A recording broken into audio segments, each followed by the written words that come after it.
For instance,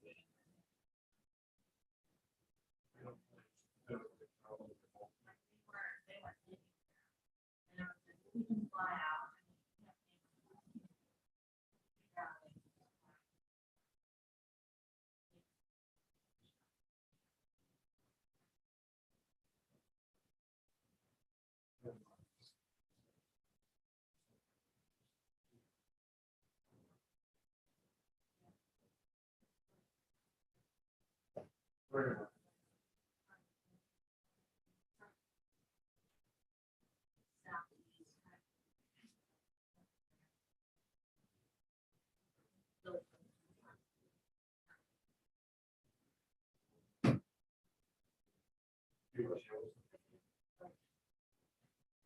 I'm a seasoned member.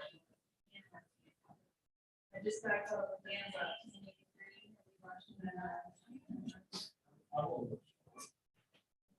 It started with it got the ending was great. Really when you know shit.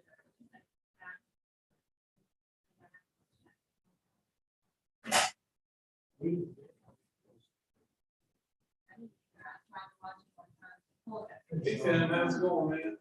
Doing okay. How are you, sir? Not too bad. Oh, man, if you don't mind, sir. You do what? Oh, absolutely. Whatever. I think it's like watching it with me. Hey, you doing okay?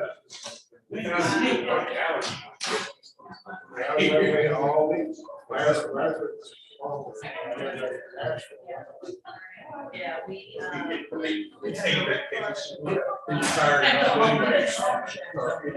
Healthcare and construction. So where's Abigail working? As a job in a company that does web applications.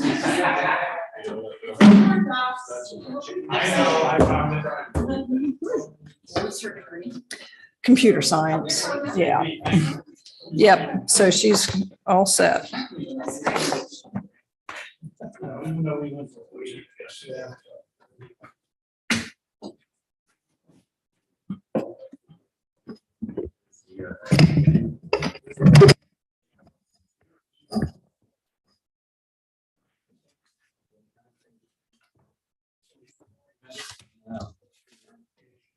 It's running low on my healthcare notepads. It's true, it's true. They're critical, You can't miss the critical green. materials, yeah. You can't miss those in the junk drawer. I thought the other day. Take it, take. Oh.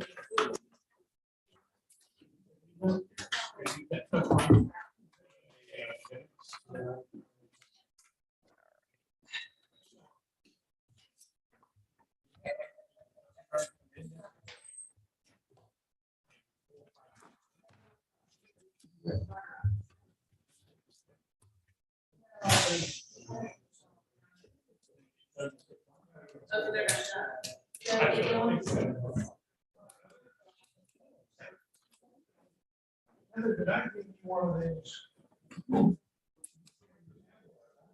Yeah.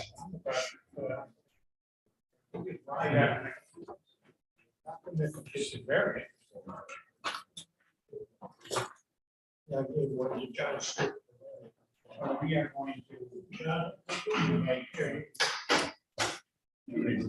that pass away. All right.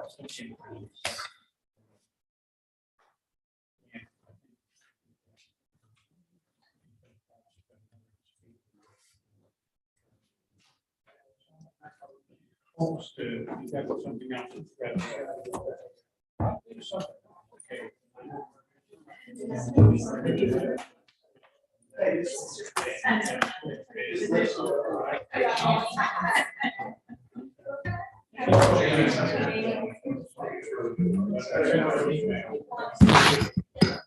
job. Right back. Good note. I'm trying. Well, I have to. We'll give you a minute. I'll break it first.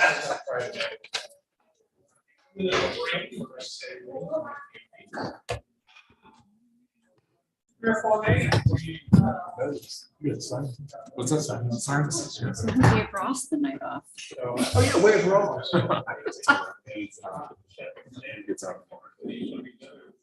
Oh, gotcha. Gotcha. It was the sun. They tried to. Oh, gotcha. That's still alive and well. Hey, where is my thing? I'm supposed to. Oh, here we go. Yeah. I got you. All right, I'm good.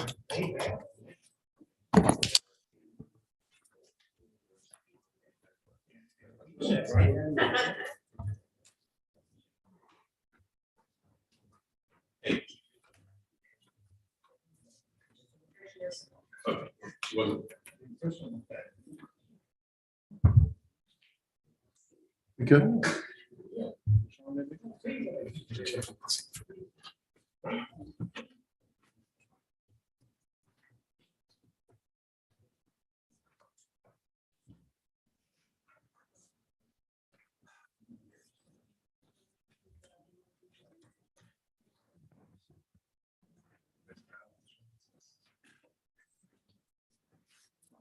I like pulling a hangnail.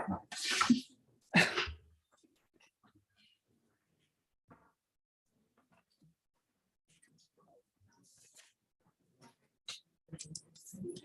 think I can work on my calendar while he's talking. That'd be okay.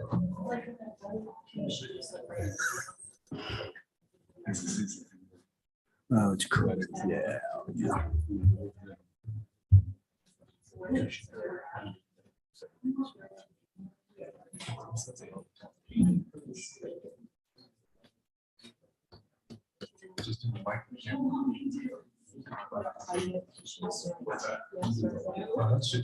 Yeah.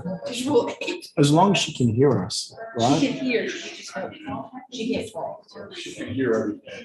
Okay. So she can. We'll just start texting. Yeah, that's fine. Or if she has a question. She can type it in, Type right? it in. Yeah. But we can't see the board, so we'll have to. So we Just have to wait. monitor it. Oh, I guess Sean can see it. Yeah. That's fine. She doesn't have to. Okay, that's good. That's the one. She's gonna text.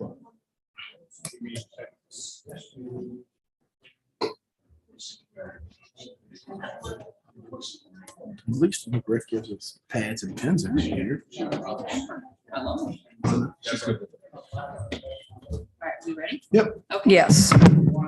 Okay, good evening. Do I hear a motion to come out of closed session? I move we come out of closed session. All right, thank you, Ms. Barber. Do I hear a second? Second. Thank you, Mr. Mead. And a vote? All in favor, say aye. Aye. Any opposed? No. Motion carries. We are out of closed session. Mr. Mead, could you please read the certification of closed session? Whereas the New Kent County School Board has convened a closed meeting on this date pursuant to an affirmative recorded vote and in accordance with the provision of the Virginia Freedom of Information Act. And whereas section 2.2-3711 of the Code of Virginia requires a certification by the New Kent County School Board that such closed meeting was conducted in conformity with Virginia law. Now therefore be it resolved that the New Kent County School Board hereby certifies that to the best of each member's knowledge, only public business matters lawfully exempt from open meeting requirements by Virginia law were discussed in closed meeting to which the certification resolution applies, and only such public business matters as were identified in the motion convening the closed meeting were heard, discussed, or considered by the New Kent County School Board. Okay, thank you. Do I hear a motion to approve the certification of the closed session? I move we approve the certification of the closed session. All right, thank you, Ms. Barber. Do I hear a second? Second. Thank you, Mr. Mead. And a vote, all in favor, say aye. Aye. Any opposed? None? All right, motion carries. Good evening, everyone. Welcome to our May 23rd New Kent County School Board work session. I'm going to go ahead and get started on our agenda this evening. Our first item is superintendent comments. And Dr. Nichols, I will turn it over to you. Yes, Ms. Winford, we really did not have questions at the last board meeting. We did get some feedback on a few things. One of the things that we received feedback was on utilizing the wording cell phone in our code of conduct. We are working through code of conduct right now. One of the ideas is to incorporate that and other terminology related to portable devices. Basically like a definitions. Yeah, so it's both and. So that way the watches and even the Chromebook use could fall in there, but the cell phone is still a very recognized term. So we have that piece in there. So well as I guess the other one, we had the earbuds as well also was part of those electronic devices related to that. The watches, the I earbuds. mean, this is a great way to communicate. It's a little more obvious, but it still needs to be incorporated in there. So you'll see that in the coming months as we make those changes. Okay, thank you very much. Any other comments about that or questions from the board? All right, hearing none. Thank you, Dr. Nichols. We'll move along to new business. Our first item this evening under new business is our healthcare renewal presentation from Mr. Matt Davis. Good evening, sir.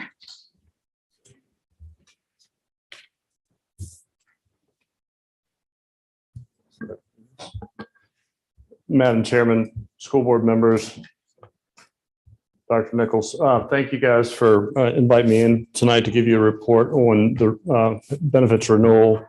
If you go to the next slide, it's been a tough renewal as it started out, but I think we have a very palatable renewal and plan in place for the school system this year.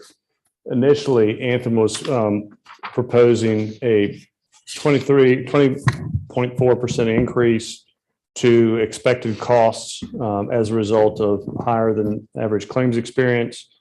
This was impacted by a 35% increase to the reinsurance costs and a slight increase to some of the admin costs.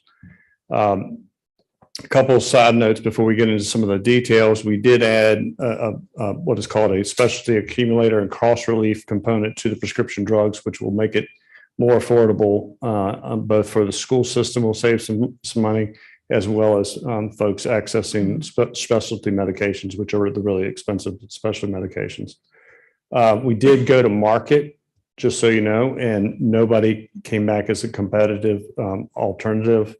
And we did also look at fully insured as well, and that was well above what your current your renewal costs were projected to be. So I got all the bad news out of the way. Let me get to what we did with all that. We looked at benefit alternatives. We haven't changed benefits for the school system in probably 6 or 8 years. We also looked at contribution changes with an incentive to drive people into the high deductible health plan HSA, and do so in a way that if they chose the high deductible health plan and they were under a wellness category, which I'll get into in a second, they would receive no increase for employee-only coverage. So, and we'll go through some examples of that. So we looked at a lot of details in that regard. We also looked at changing the wellness program from peak health to a more streamlined approach that can be managed in-house and save the school system about $50,000 a year. So that's on the medical. We'll get into some more details as well. Keep in mind, this is worst case scenario, because these rates are guaranteed. Unlike last year, we were able to procure the reinsurance at the stated rates. We also were able to negotiate with Anthem to take another look at the reinsurance in July if the claims experience substantiates that, and that should result, we'll only look at if it's good. Okay, so it should result in reducing the cost somewhat. The dental, no increase on the dental, so no change to funding there. And the vision, also no change. On the next slide, we did already talk about the wellness program, removing the peak health program. And what we're going to replace it with is simply having folks get their age-appropriate physicals and age-appropriate lab work done, and they'll receive the incentive or the discounted premium amount. We also looked at something called Health Advocate, which the school system has had a relationship that predates me for a while, but that contract runs until 2024. We discovered there's some additional benefits to that are not being taken advantage of. The purpose of a health advocate is to help folks find a doctor, resolve claim issues. But in addition to that, there are some about 754 videos available for anything from health and wellness, education, that sort of thing. We're going to promote that during open enrollment.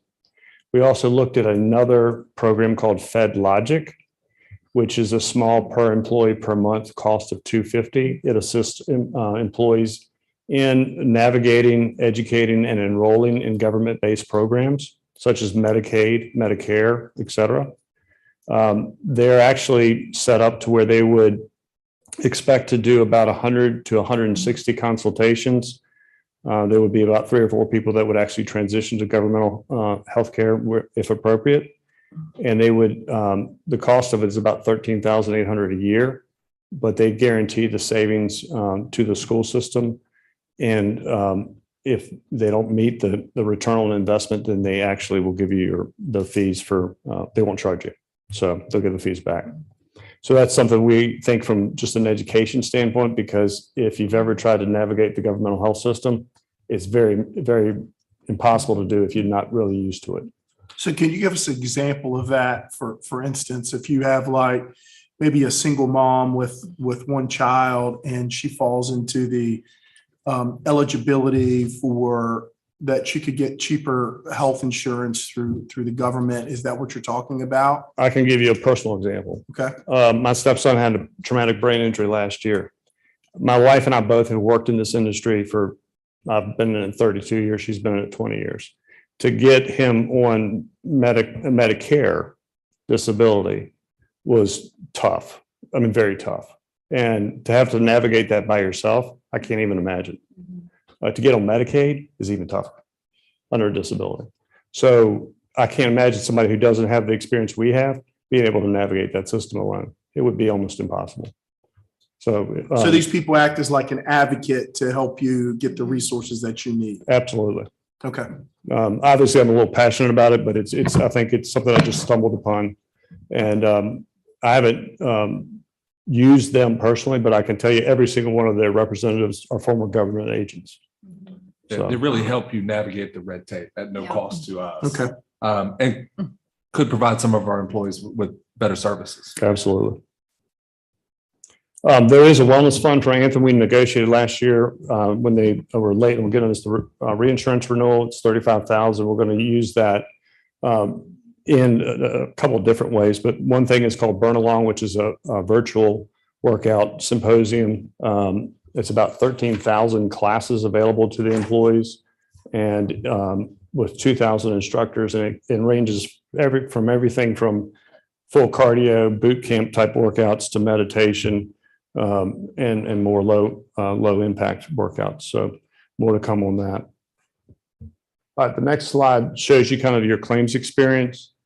And essentially, this is what drove the renewal. And a lot of this is from claims experience in the prior plan year, second half of the plan year, which is used, we use a rolling 12 months to create your renewal.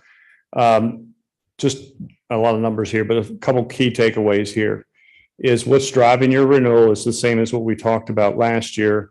If you look in the upper right-hand corner, the large claimants are making up about 60% of your total spend. Right now, you're currently running about a $225,000 surplus deficit, excuse me. And the drivers, looking at the per employee per month rolling average over the last 12 months, your medical claims are up about 23% and your pharmacy claims are up about 6%. Again, what you don't see here is that claims have actually, knock on wood, seemed to turn the last few months, and they have actually moved more into the positive space. We're not out of the woods yet, but it's definitely moving in the right direction. We don't think this is a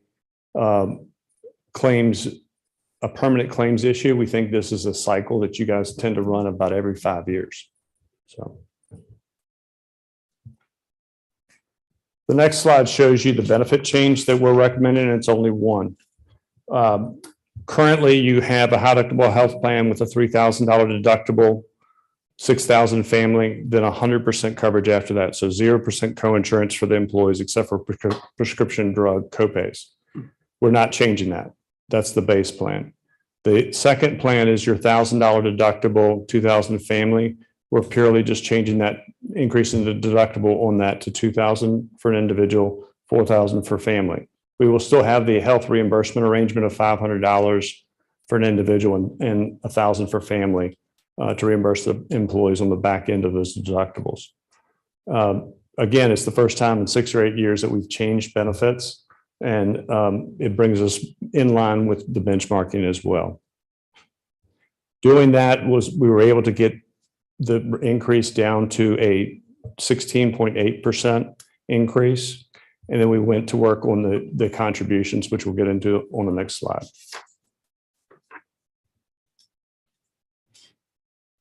So on the next slide at the bottom shows you the renewal with the benefit adjustment. Under the new Kent costs, the increase is overall 14.28%. The lion's share of the renewal in terms of dollars is picked up by the school board, which is $468,000. The employee cost is a percentage increase of 18.96%, and that equates to $192,000. When we look at the actual contributions, which on the next slide, you'll see how complex the contributions are currently. So the current contribution levels are at the top. That's with Peak Health. It comes out to about 12 or 14 different classifications, depending on what employee level, what benefit the employee chooses, what health level they are in, and what plan they choose. We're simplifying that in the middle portion to about 6 or 7 different classifications, 2 for each plan, and whether they're wellness or non-wellness, and then keeping the 2 plans. Again, 14.28% for the school system and 18.96% for the employees. Now let's look at some specific examples on the next slide. I'm just going to pick a couple of these, but I think if you go through them and compare, it really is a good scenario across the board. So the left-hand column, it has employee number 1, for example, that's employee only, and there's 11 folks in that classification. And then that's the high deductible health plan, and level 0 means they don't participate in Peak Health today. Okay. And so currently they pay $16. If they go to the high deductible health plan, employee only, which they're already in, and they get their physical and age appropriate lab work, it stays at $16. Very simple to do. Employee number 2, again, employee and child, and we wanted to really be mindful of children categories. They're in the high deductible health plan. There's 1 person there. They're level 3, so the middle of the road health wise. Currently, they're paying $238. If they go to the high deductible or stay on the high deductible health plan with wellness, which they're already somewhat involved with that through Peak Health, they're $190. So actually get a little bit of a decrease.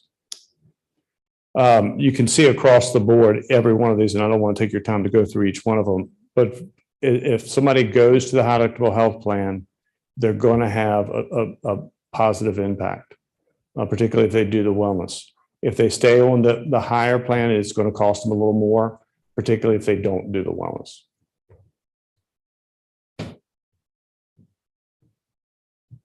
Before I go on, this is probably one of the most critical slide pieces that we want to look at. So any questions before? So is there any under the current for just a single employee, the one for $16, is there a deductible for them? When you say where you have up here on the renewal for the 2,000 deductible? The high deductible health plan is the $3,000 deductible plan. All right. So. And really, board members, one of the strategies in this, we had 5 different wellness levels, and there were different ways to get into different, it was pretty complicated. What we really want folks to do is to get their physicals, get their labs, and then participate in some of this stuff with us. We really simplified that to make wellness more attainable. And we're working out the logistics of doing that versus the way it was set up before with Peak Health. Right. And we're going to give them plenty of time, both retrospectively and prospectively, to be able to go get their physicals and qualify.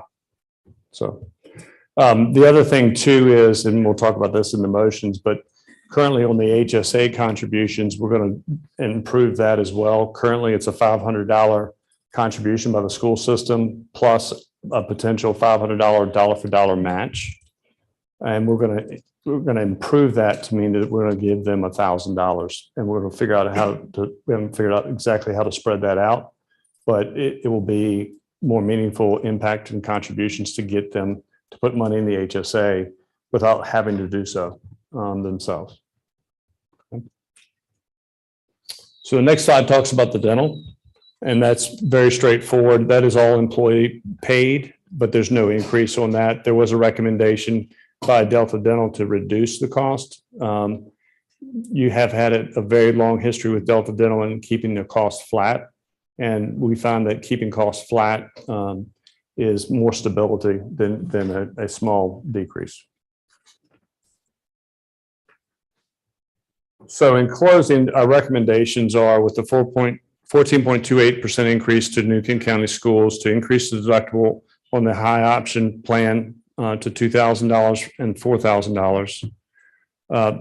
One thing that I didn't mention earlier is aggregate stop loss on the aggregate reinsurance is being capped by Anthem at $1 million in the upcoming plan year. That's not a concern. That is making them in alignment with the secondary reinsurance market, but it is a change.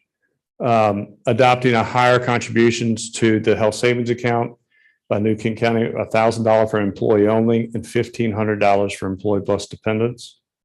Discontinuing the peak health contract and then putting in place what we call the wellness light, which is the streamlined two-tier wellness structure where they get age-appropriate labs and age-appropriate physicals or preventative care. Continue to promote health and wellness advocacy vendors for employee assistance with claims providers, that being health advocate, and also spend the money in the Anthem Wellness Fund before the end of this plan year. Utilizing updated claims through June, we'll relook at the renewal with Anthem and only renegotiate the renewal if it's in your best interest. Continue the renewal with Delta Dental at the current rates and explore contracting with FedLogic to help employees navigate the public health system. For the FedLogic, are you recommending is that the school cover that cost of $250 per employee? Yes. So the school cover that would be paid by us, not by the employee, correct? Correct. And all employees, regardless of whether they're covered under the medical plan or not, would be eligible for assistance. Okay. Thank you.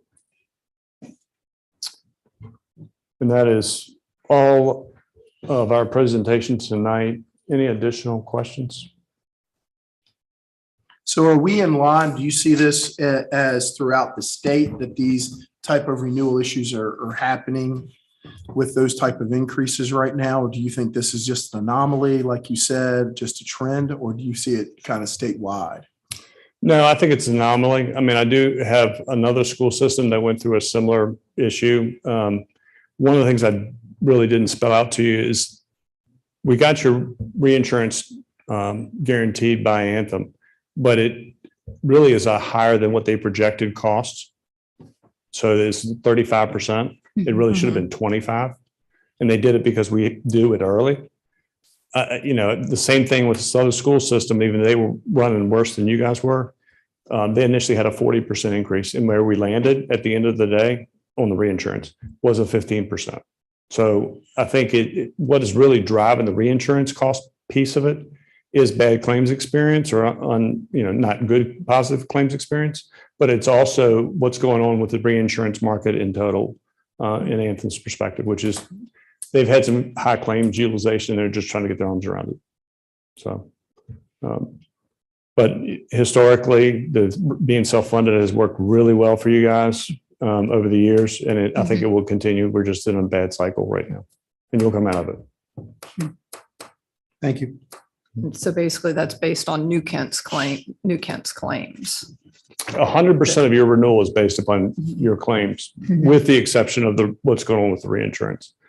But at the end of the day, that 35% is about 15% of your spend.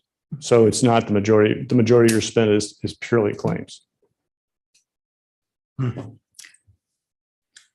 So this comes before us as a vote, not tonight, but in the future, or? No, technically, this does not come Yeah. before you for a vote. But we want to make sure you're, Yeah, because these are recommendations, but just simply Yes. recommendations. Okay, okay. but as we get into June and if Yeah. things shift and Mhm. change, and as things shift and change, we'll make sure we bring that back to you guys. Any other questions? All right. Okay, thank you, Mr. Davis. Appreciate your time. Thank you very much. Have a good night.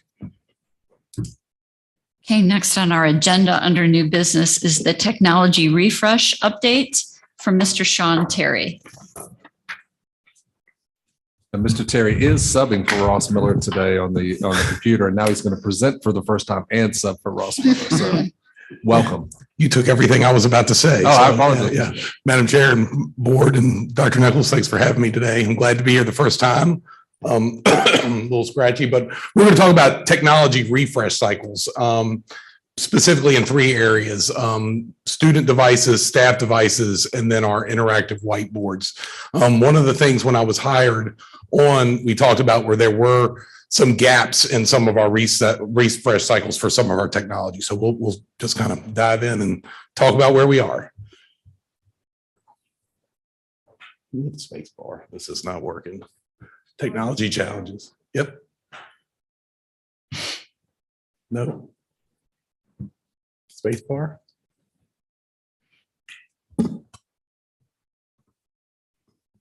No.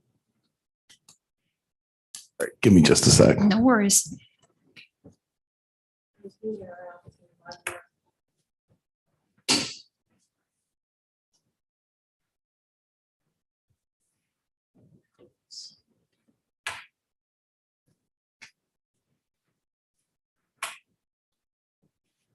There we go. Okay, so we're going to talk about staff devices first. There is really no official refresh cycle for staff devices currently, and we'd like to kind of position to change that. Before the pandemic, all of our staff had desktop units in the machine in their classrooms. And of course, when we went to virtual instruction, we couldn't have everybody gather up their desktops and take them home. So they kept them here. And we bought laptops and issued those to all of our staff. So now we're servicing 2 devices for staff, which is a challenge for technology staff to keep 2 devices running all the time. And then there's no plan for what are we going to refresh. So the move that we would like to make would be we would like to eliminate the desktops and move towards a laptop for all staff. This model is really common in a lot of school settings now. You get a dock, you get a monitor, you get a way to plug into your projector, and that's all hooked up. And then all you do is you bring your laptop, plug it in, and it's ready to go.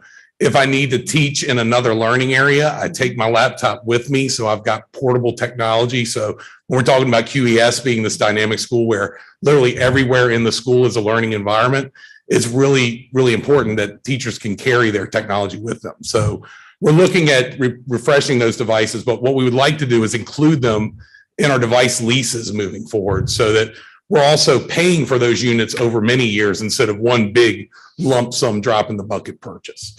So in order to bridge the gap between now and fiscal year 25, we would like to purchase some additional laptops. We are completely out of staff laptops right now. We have nothing in stock. So any new staff coming on or one breaks, we've got to buy a new one. And it's usually a different device than what we bought 3 years ago because it's changed. So we kind of would like to buy about 45 devices to bridge the gap between new staff at QES, broken and lost units that happen, and just to get us to FY25.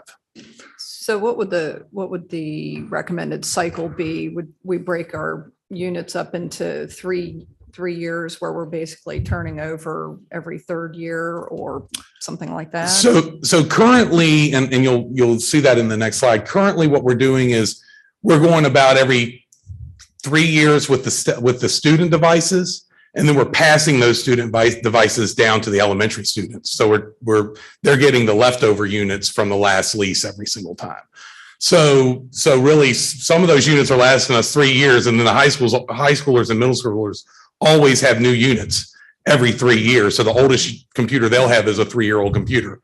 The newest computer that an elementary student will have is a 4-year-old computer. So, you know, and then there at year 6, it gets hard to kind of maintain that. So I think a 4-year cycle is preferred. So you'll see in the next slide, I'll kind of talk about, I'll answer your question more fully when we get there. So, And Mr. Chair, just before we get any further, can you explain just for the minutes and for those in the room, what a refresh entails at the school level? Right. On So a teacher laptop. right. A teacher laptop, a refresh would be, we take in their old laptop and we give them a new laptop. It's a complete refresh. If there's still value to the unit, we could repurpose that unit somewhere else for a short time, but remember, they're not under warranty anymore. So as they break, we can't fix them anymore. So a preferred refresh for me would be 3 years under warranty, 1 year out of warranty, and then we replace the device. Right now, we're kind of 3 years out, 3 years of warranty, and then 3 more years of use with our fingers crossed that we've got enough units to last to the end of that line, and then the cycle repeats itself. So what I'm recommending is that we go to a 4-year refresh cycle, and that's on this side. We're also going to start refreshing elementary units as well on a periodic cycle so that they're getting new units as well. So they're not always using these 4 to 5 year old devices that are, you know, lower speed, lower processing power, and more prone to damage. And one other thing that's shifted in our student program is that our 3 through 5 students are going to be taking their computers home. Pre-pandemic, they were just on carts. And so like sending those units home with kids every day means more damage. And so those accidental damage protection plans that we get with our leases that are not valid on our elementary units currently would really help us with keeping the technology fresh. So like I said, currently we refresh the secondary units every 3 years, and elementary students get the older units. And growth in the elementary is kind of outpacing our secondary growth as well. So every year we get a little more scared that we're going to have enough units to make it all the way through elementary. So we're really trying to build out these refresh cycles so that we can keep the units fresh with both elementary and secondary. And we have current technology, not 6-year-old technology.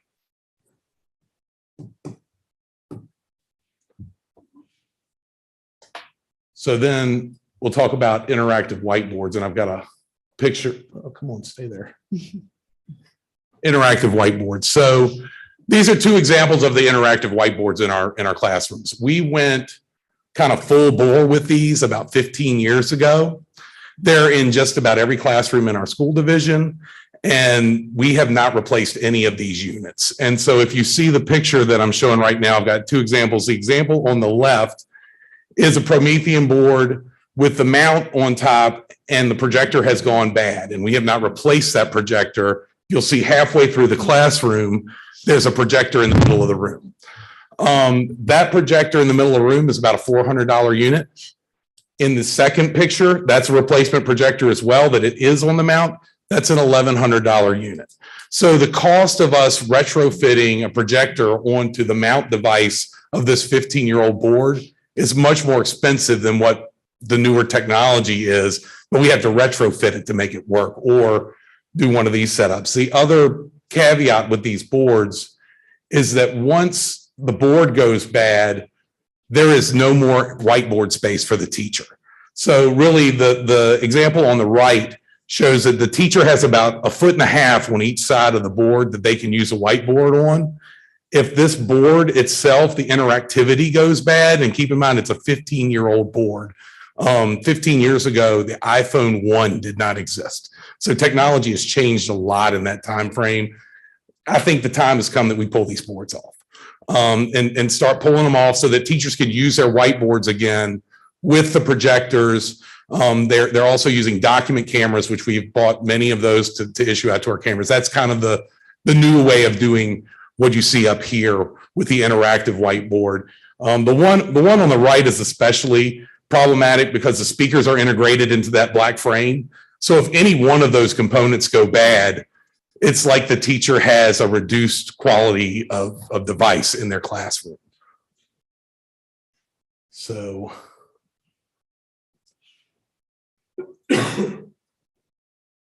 So with that, we're asking for a funding request to purchase the laptops that will get us to that next step, to carry us to FY25. So we need 45 staff laptops at about $1,200 each.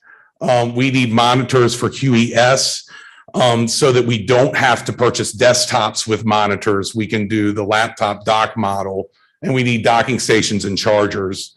Additionally, we need projectors, bulbs, and mounts to start replacing these, but we'll be able to buy cost-effective projectors and mounts and not have to retrofit them on the boards. Also, at the same time, commit to pulling the boards down, as we can make that happen. QES will have none of those boards. They're whiteboards with a projector, and I think that's the model that our teachers have really requested moving forward. Could I ask a question? Sure. So pulling down the interactive boards and utilizing projectors, how does that affect the teacher's ability to use websites or do collaboration with other groups?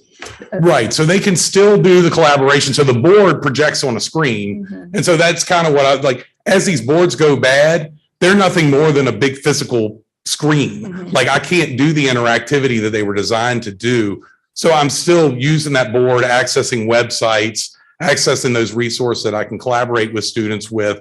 But at the same time, also going back to kind of traditional like chalkboard methodology where the teacher can still write on the board, have students come up and write on the board and participate together so they get that more collaboration in the classroom. And again, if the 15-year-old board isn't working, they can't do that. Right. So we want to commit to pulling those devices off the walls. And so it's just not cost effective to replace Promethean boards or anything of that nature as well.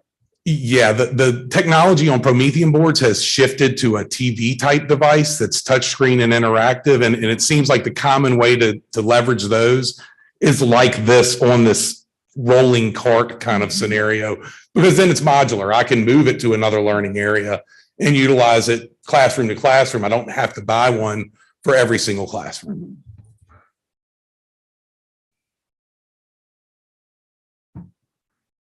So is this the model that you're thinking about, having one of these in each school, or having 2 or 3 of these in each school? These large screen TVs? Yeah, the touch screen type of.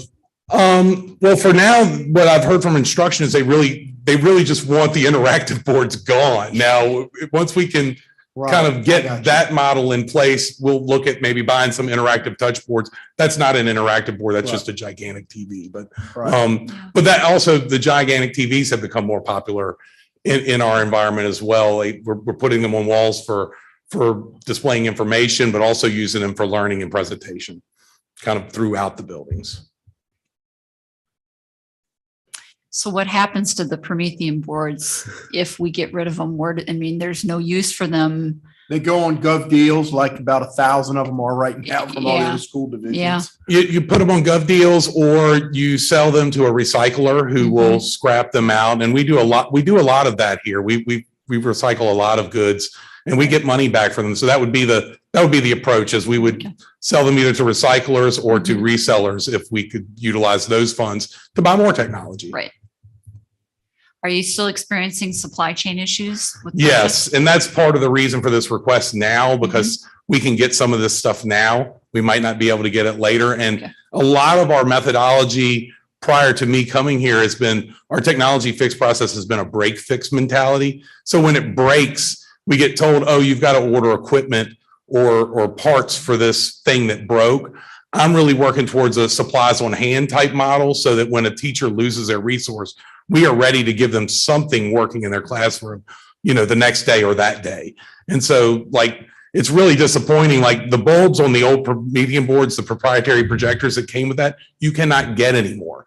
So then when a bulb goes out on one of those projectors, we have to pull the projector off and order a new projector because we don't have projectors on hand that we can utilize. So that's part of this, is really about stock and inventory, so that when things do break, we can fix them and get the teachers back in action immediately.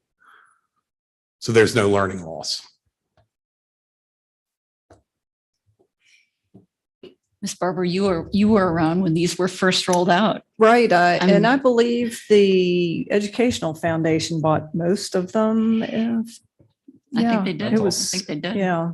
So, they've done their job. I was going to say 15 years in any technology stack is a pretty good run. I think we were talking about band uniforms last time and, I think they said 7 years on those. So And if you get to 10 years with an interactive whiteboard, you're really maxing out its lifespan. So 15 is impressive.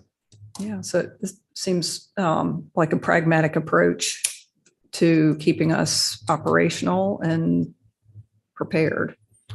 But in what Sean's doing, what Mr. Terry's doing with the refresh cycles, it allows us to budget better. It allows us to plan better. So if we know every 4 years and we have it offset, it makes for a smarter budgeting practice, and it keeps us current. Okay, board members, any other questions, comments? Okay, thank you, All Mr. right, Terry. thank you. Appreciate your time. Okay, our next item under new business is item C, additional state revenue appropriation request from Ms. Haney Morheim. Madam Chair, board members, Dr. Nichols. I'm coming to you this evening for an additional appropriation request for additional state funding, specifically sales tax dollars. So typically when I come to you with an additional state funding appropriation in the past, it's been because we have increased ADM, which we definitely do not have this year. So this is a conservative approach. We do have an estimated increase in sales tax, but we're asking you this evening to appropriate $375,000. Part of that request will go to fund Mr. Terry's request in his presentation, which we are recommending. I did ask him if some of that stuff could come in before June 30th, and I do think he thinks most of it can. So there might be a little bit of the laptops, I think, that won't come in until after June 30th. So we'll have to come back at that time. Additionally, we're looking at increased fuel, so $90,000 in fuel. The $184,000 is Mr. Terry's request. The 84 is actually K2, is it pre-K2? Mr. Terry, devices that were purchased for K2 students, pre-K2 students, touchpads that we were looking at funding through textbook funding. These devices came in, we got a great deal on them, but we are not going to fund them through textbooks because we can also reimburse through VPSA funding if we pay for these out of our general fund. Additionally, we're just looking at additional office supplies and furniture and equipment for CTE. Just try to get as much stuff as we can in before June 30th, just to utilize some of these, what would normally be year-end funds, so that we can kind of spend that down now versus having to come to you and then ask for a CIP transfer later down the road. Okay, board members, any questions? This does come before us as an action item later in the meeting. Again, the vocational equipment, Yes, ma'am. Mr. Miller's not here, but I do believe there are two rather large items. And Dr. Nichols probably has a little bit better detail than I do on those, but I know one's a. So Mr. Augenbach presented with his students a couple months back, and we are growing that program. We're very excited about increasing the enrollment there. So we have an opportunity with a laser cutter. Nice. So a big part of that is related to a laser cutter that we can, that we've gotten several bids on and we can get in before June 30th, which will open up a whole nother avenue for our kids. And the second one is related to lab sciences. And that's where I stopped. Heidi. It was the. It starts with an A. Yes. Gosh. I'll get that piece, but it was Okay. specifically for our lab sciences, Ms. Barber, and, Okay. and the labs that they would be running, but I'll get you that piece of equipment. Okay, and this does come before us as a vote later in the meeting. Yes, ma'am. All right, and you're up again, Ms. Morheim, for item D under new business, CIP transfer request for the Basin Pond. Yes, ma'am. And this is a request. We have come to you before for the Basin Pond. This is an additional request. The scope of work has been updated to include additional area along the bottom slope, and also matting and seam required due to these plan changes. So this is something that Mr. Pollock's worked with the county. And this is an increase from the previous quote and request that we had asked for. Is this likely the last phase of that work? I'm going to look to Mr. Hockman to answer that question. I'd like to think so. It's some of it's a result of erosion. So Mhm. they're trying to prevent that from happening, but I think we're good for quite some time. Good. So Hanny, the answer to the other equipment question was an autoclave. Autoclave. So you were correct. It was. Oh, interesting. What are we going to use the autoclave for? This would be in lab sciences. So sterilization of glassware and tools. Okay. Yeah. Do we have one now we're replacing? We do not, No. not in this specific setup.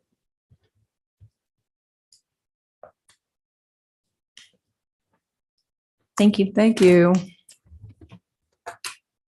All right, moving along on our agenda this evening, item number 4 under old business, our construction update from Mr. Tim Pollock and Mr. Kyle Moser.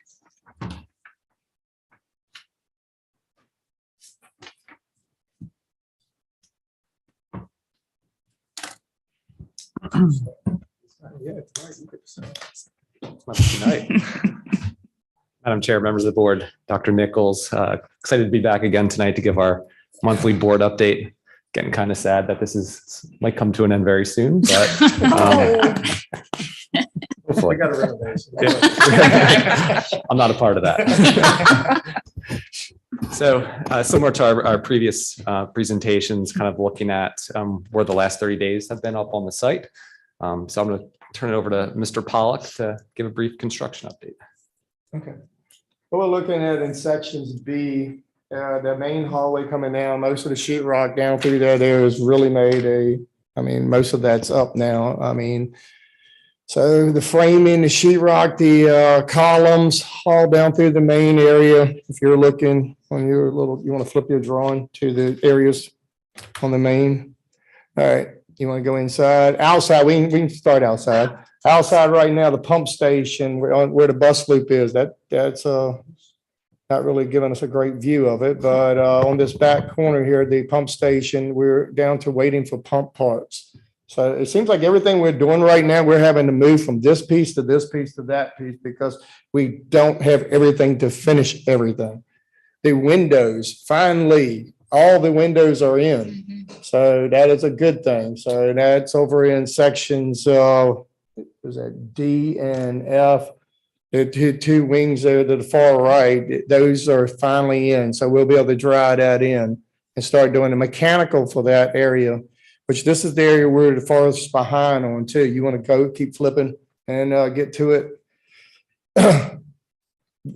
You can take us to the area where that's your main hallway. What you see down through there is all the sheetrock I'm talking about up, the metal studs, the main office, underneath the steps. I know it's kind of hard for back there to vision this. This is your learning stairwell going up here. Yep. So that's your and the concrete still got to be poured for the steps for that and all, but and the treads and all put on. But the main hallway down through there's come a long ways, and he can give you. Let's go to the next one. All right, so let's go into the area that we're the furthest behind on, and we'll start there. These two preschool areas here, the upper level, we've got the mechanical ductwork systems in, the plumbing is finally coming through. And this will give a good idea when you're looking down through here. This is all above ceiling stuff that we're trying to get to. This area is just now being dried in. That's what we needed them windows so bad for. We needed the windows so now we can condition the space and really push forward through this. We have not, at this point, we do not have above ceiling on either one of those areas. Sections to the far side. For above ceiling inspection or completion of everything rough in? We're not even, we're not ready for above ceiling yet. We're just getting to that point where we're going to do grids, hopefully by the end of next week, and then look for an above ceiling inspection. Yeah.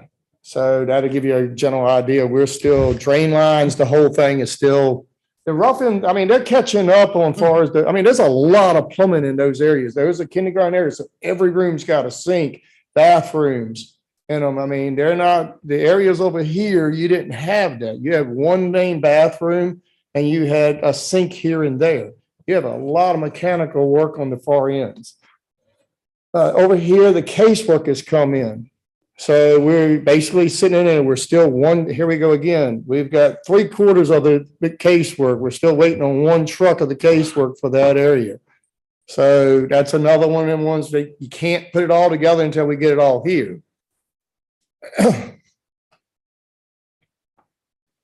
This is your outside learning areas. For the most part, the outside learning areas, as far as my side of it, is basically on the upper roofs where their masons are so far ahead, they probably only have 2 weeks left and the masons will be pulling off the job.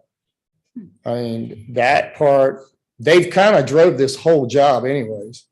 I mean, they pushed everything through. I mean, they were in the day doing the walls, the last walls up in the learning areas up top. You want to?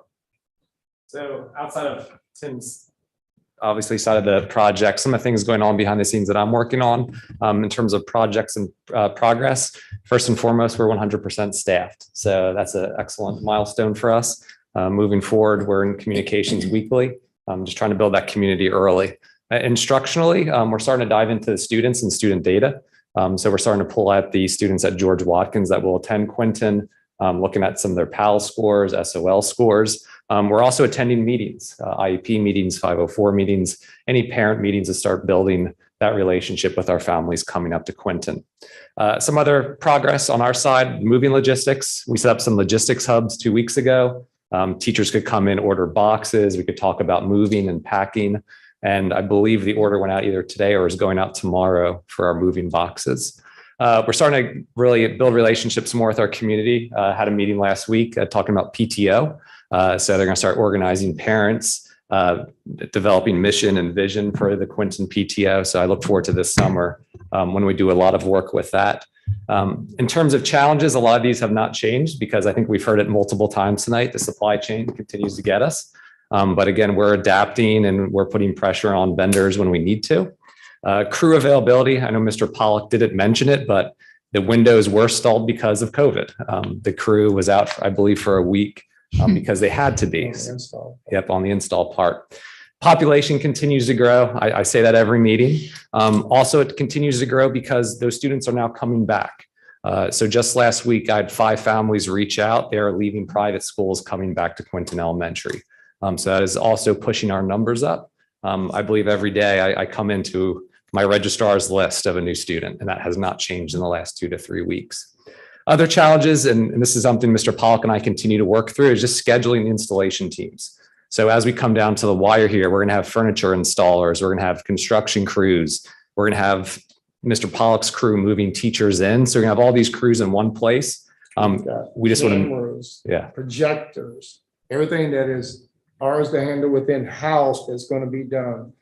We've got, and we've already started on all the little detail things, getting everything set with the county as far as getting our water meter, getting our everything together as far as the health department, those things, so we don't have any glitches when we come down to the end. That we're trying to stay on track and make sure we have all that covered. Without them running into each other, of course, in August. And then, of course, the very last challenge, I continue to say this, 105 days till opening. So utilizing every second of every day to make sure we get closer. Mr. Moser didn't mention this, but we actually have an official school number now, which sounds easy, but it was a multi-month ordeal with the Virginia Department of Education. You want to talk about bureaucracy and jumping through hoops to get an official school number. They wanted to give us George Watkins' number and assign George Watkins a different number. What? So we navigated, thank you, Ms. Morkheim and team for navigating through that. So why that's important, that allows us to set it up in Power School, that allows us to shift kids over. It was holding up so many things, just that one number, and we cleared that hurdle in between the last meeting. Mr. Pollock, can put you on the spot. Okay. A number. We have 105 days until opening. How many days until we finish? How far Right- behind? right How far now- behind are we? Right now, I would say we're at a minimum of 45 days behind.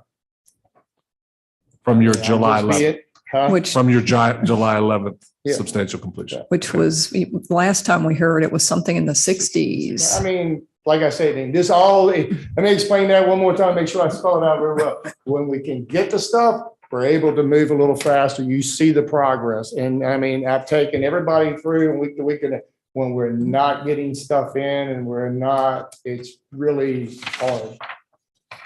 I don't even know how to describe it. New work has always been easier for me than a renovation. This is the hardest new work job I've ever seen. And that's just Definitely been because of challenged. supply chain Well, issues. everything on supply chain and getting stuff in. I mean, the biggest dilemma we've always had from the beginning of this job, that was the big problem, was the steel. That put us in the hole to start with, and we've been digging our way out ever since. I mean, for the most part. I mean, it's a short time period to do this school in, but we're still pushing to get there. We're still on goal to be there. We're just it's gonna be, we're cleaning the floors as the kids are coming in the front door. We're gonna be going out the back door. We've all cleared our vacation plans for late August. Yeah. So just All right. Thank you. Thank you. Thank you. Thank you very much. Okay, our next item, revisions to the superintendent's recommended operating budget and recommended CIP fiscal year 22-23. Dr. Nichols and Ms. Haney Morheim. Madam Chair, board members, we are hoping to approve our budget this evening.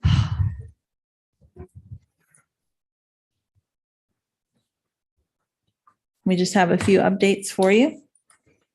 As you know, Mr. Terry's getting that up. We had our last meeting, the Board of Supervisors were meeting at the same time, and we went over after we left here, and they had a couple options presented that evening, so we weren't quite sure where we would land.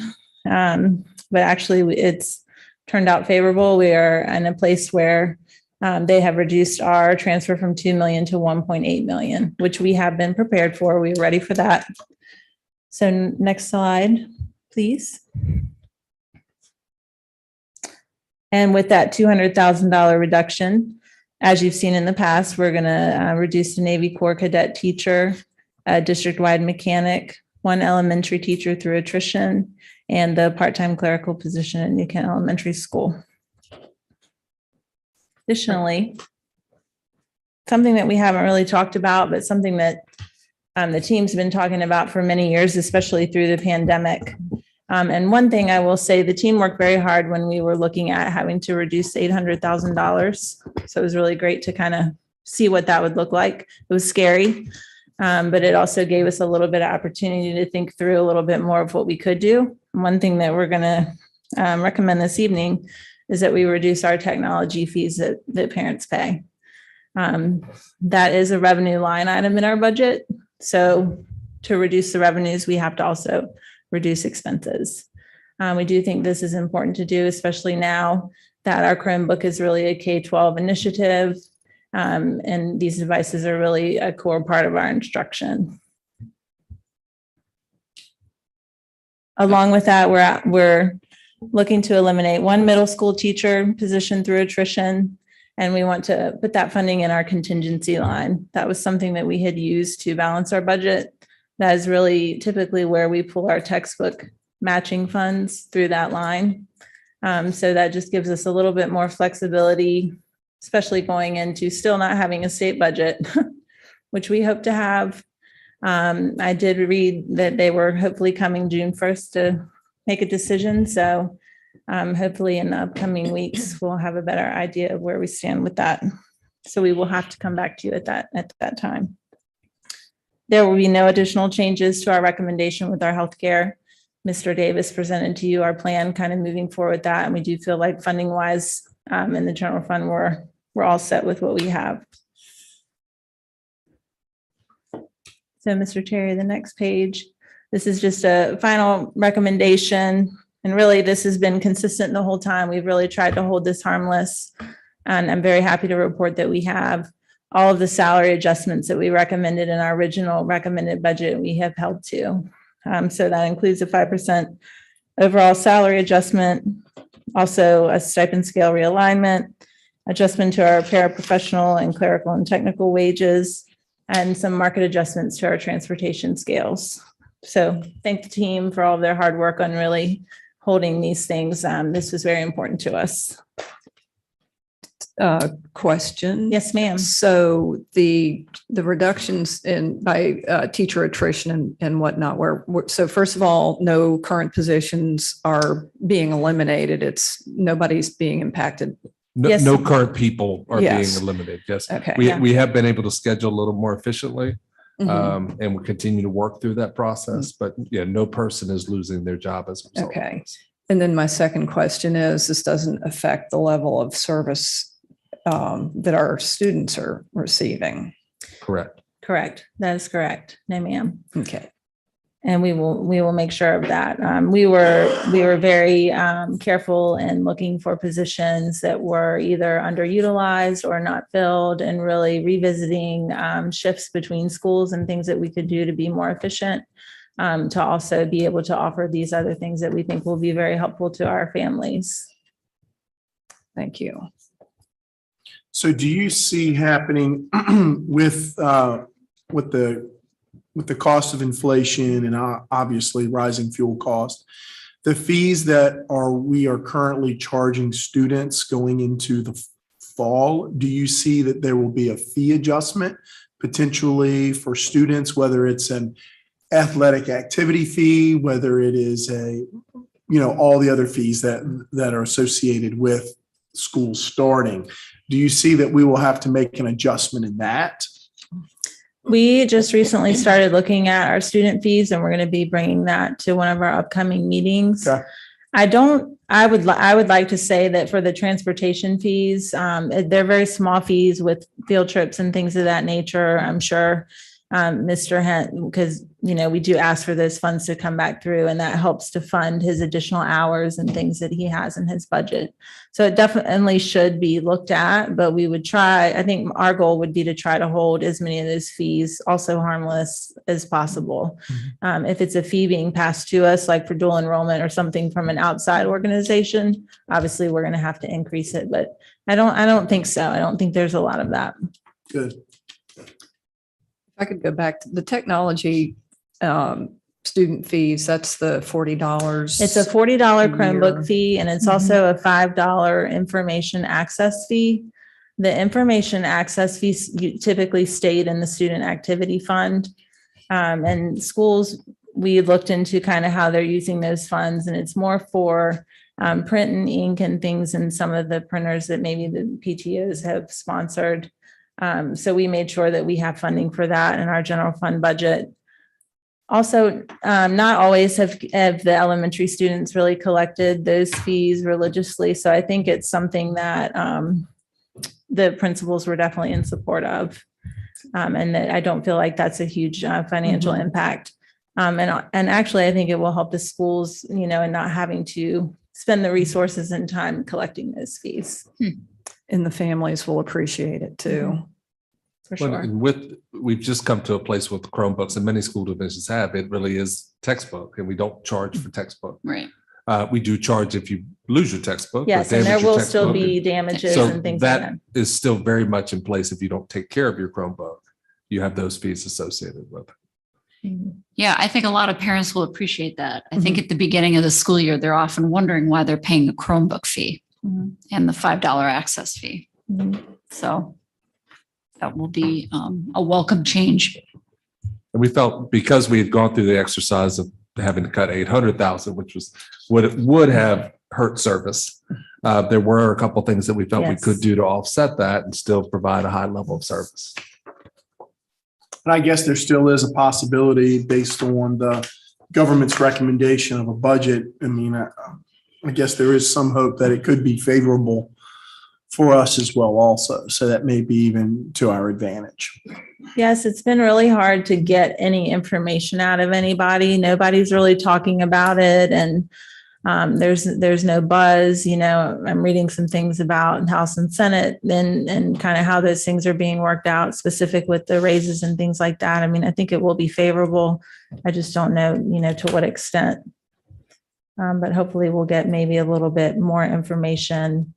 Most likely by our next board meeting, we'll have something. But is there a possibility, if it is favorable for us, would you come back with the $200,000 that we cut? Could we re-add those things?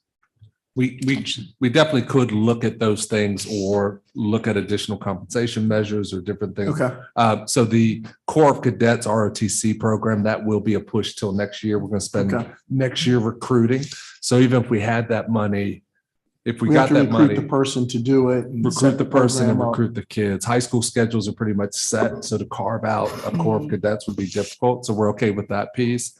But the mechanic is a benefit for us and a benefit from the county. I think that is worth looking at again to save some money, or looking at, we had an ask of $2 million to the county. Our initial budget request came in at 4.5. So we did a lot of cutting and trimming to get to a budget of need. So there are definitely some items that we could look at. No shortage of ideas. Yeah, no, plenty of ideas. And, I think initially maybe even just putting it in a contingency if we don't have like a specific recommendation. But we've talked about, increased enrollment and really trying to wait and see and settle on how many kids do we have next year. Because depending on how that goes, we could maybe come back and readjust at that time. Yeah, because as our well. ADM would be adjusted as well, Sure. correct? Mhm. Well, then Yeah. just fuel costs. I mean, Mervin and Mr. Henson, his team do a fantastic job of estimating. So when fuel costs started to go up, we asked him to do that. And he did a great job down to, he can tell you how many gallons we use a day and how many miles and all of that. And he said it's going to be about 45,000. It's now 90. So, I mean, it's nice to have a little bit of a contingency there for those unknown factors. I hope that's going to improve sometime soon, but we need to prepare for a full school year with different price points. And we're being fairly conservative, and I think we have set ourselves up for a little bit of success there. I do worry about next year, but we've said this before. We really have the past 3 years, really, we don't really have any baseline or really good feel for kind of each specific thing and what we need. So we have a lot of things that we're just watching. So most likely, we'll be coming to you maybe with some more updates and recommendations throughout the year, I'm sure, for some additional appropriation, depending on, where we are with different things. Thank you. This is just a reminder of our recommended capital improvement plan. You all had approved that back. That's just part of the budget process. And then the next slide is really just a summary of all funds for you all to approve tonight. This is our original recommended budget, and you'll see that we're reducing it, the 200,000 for the county transfer and the 74,400 for the technology fees. At our next meeting, the county will be adopting the budget on Wednesday, hopefully. And so what we'll do at our next budget meeting is we'll ask you then to adopt this budget, and we'll have our adopted budget document at that time. And hopefully we'll have the state revenue by that time as well. Yes. Otherwise, we'll have to adopt and then come back and amend once again. And we probably, regardless, will have to amend our adopted budget with any of the state, because the county will adopt it. And so that'll be our formal budget for the year. And then we'll come back with any amendments after that. So that's everything we have. Any questions? Thank you. Okay, thank you. Okay. Moving on to action items this evening, board members. Action item A, to consider approval of personnel matters. Do I hear a motion to approve the superintendent's recommendations regarding personnel matters as presented? I move we approve the superintendent's recommendations regarding personnel matters. Okay, thank you, Ms. Barber. Do I hear a second? Second. Thank you, Mr. Mead. Any discussion, board members? Okay, hearing none, we'll move towards a vote. All in favor, say aye. Aye. All opposed? None. All right, the motion carries. Consider approval of additional state revenue appropriation request. Do I hear a motion to approve the consideration of additional state revenue appropriation request? I move that we approve the additional state revenue appropriations request as presented. All right, thank you, Mr. Mead. Do I hear a second? Second. All right, thank you, Ms. Barber. Any discussion, board members? Hearing none, we'll move towards a vote. All in favor, say aye. Aye. Opposed? None opposed. The motion carries. Next item is to consider the approval of the CIP transfer request for the Basin Pond. Do I hear a motion to approve the consideration of the CIP transfer request for the Basin Pond? I move we approve the CIP transfer request for the Basin Pond. All right, thank you, Ms. Barber. Do I hear a second? Second. Thank you, Mr. Mead. Any discussion, board members? All right, hearing none, we'll move towards a vote. All in favor, say aye. Aye. All opposed? None. Hearing none, the motion carries. All right, next item is to consider the approval of the superintendent's recommended operating budget and recommended CIP for fiscal year 22 and 23. Do I hear a motion to approve the consideration of the superintendent's recommended operating budget and recommended CIP for fiscal year 22 and 23? Make a motion, we consider the approval of the superintendent recommended operating budget and recommended CIP for 22-23 as presented. All right, thank you, Mr. Mead. Do I hear a second? Second. Thank you, Ms. Barber. Any discussion, board members? Okay, hearing no discussion, we'll move towards a vote. All in favor, say aye. Aye. All opposed? None opposed. The motion carries. That completes our action item. And this meeting for this evening is also finished. Our next meeting will be our monthly June meeting on Monday, June 9th, 2022. With that, our meeting is adjourned at 7:12 p.m. Thank you, everyone.